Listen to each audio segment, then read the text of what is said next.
Hello mga ka-travel, this is Paul of Global Pinoy Travel and Tours. Another day, another franchisee tayo ulit. Kaya gusto ko pong i-welcome si Ma'am Lorna Banghal na isa pong OFW from Dubai, our newest travel agent partner.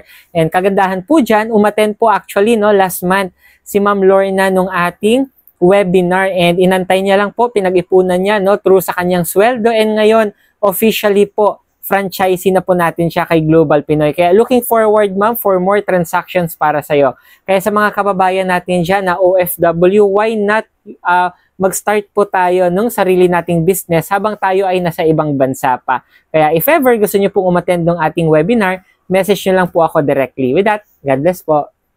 Gusto mo din bang umattend ng ating free webinar para sa travel and tours business? Message mo ako directly dito po sa aking Facebook, Messenger, or sa WhatsApp, or sa mga contact numbers ko na ilalagay dito sa screen para mabigyan kita ng invitation link para sa ating free webinar for you to know more about our travel and tours business. With that, God bless po sa ating lahat.